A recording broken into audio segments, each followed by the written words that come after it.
Trailer আর thumbnail দেখে বুঝে গেছো ভিডিওটা কেমন হতে চলেছে। সবাইকে ওয়েলকাম ইকো পার্ক। অবশ্যই একদিনের ছুটি কাটাতে চলে আসুন ইকো পার্ক, যেখানে সব ধরনের প্রকৃতি লুকিয়ে আছে এবং আমরা গর্ব করি আমাদের পশ্চিমবাংলায় এত বড় একটা ইকো পার্ক। ভিডিওটা শেষ অবধি দেখতে হবে, পুরো ইনফরমেশান এই ভিডিওর মধ্যে থাকবে।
যে যাব কিছু জিজ্ঞাসা করব পার্কের বিষয়ে, কারণ দেখে মনে হয়েছে চাইনিজ, কিন্তু কিছুক্ষণ পরে চলে এসেছি ঝিলের পাশে।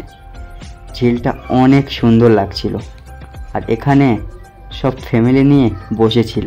আমারও মনে হচ্ছিল না ফ্যামিলিকে নিয়ে আসি, কিন্তু হয়ে উঠিনি। একদিনের ট্যুরে বন্ধুদের সঙ্গে চলে এসেছি ইকো পার্ক।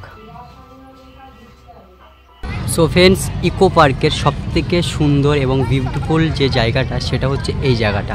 এই জায়গাটা হয়তো অনেকেই এসছো, তো এই জায়গায় যারা যারা এসছো অবশ্যই কমেন্ট করে বলবে, আর যারা আসুনি তারা অবশ্যই ইকো পার্কে আসো। আমি যতটা ভিডিও করেছি, যা দেখেছি হয়তো ক্যামেরায় অতটা, যতটা তোমরা এখানে এসে দেখবে অতটা কিন্তু ক্যামেরায় দেখতে পাবে না। আর এখানকার যে পুরো ভিউটা, পুরো এখান থেকে সব কিছু তোমরা দেখতে পাবে। এবং এটা প্রায়, এই যে ঝিলটা আছে প্রায় 50 বিঘার মতো, এত বড়, এর থেকে বেশি ছাড়া কম হবে না। ঘুরতে ঘুরতে দেখতে পাচ্ছি টয় ট্রেন। এটা সম্ভবত দার্জিলিংয়ে দেখা যায়, কিন্তু এখানে কোনো পার্টি নেই, নর্মাল চাকা দিয়ে চলছে। কিছুক্ষণ পরে এই হাউসটা দেখলাম, অনেক সুন্দর।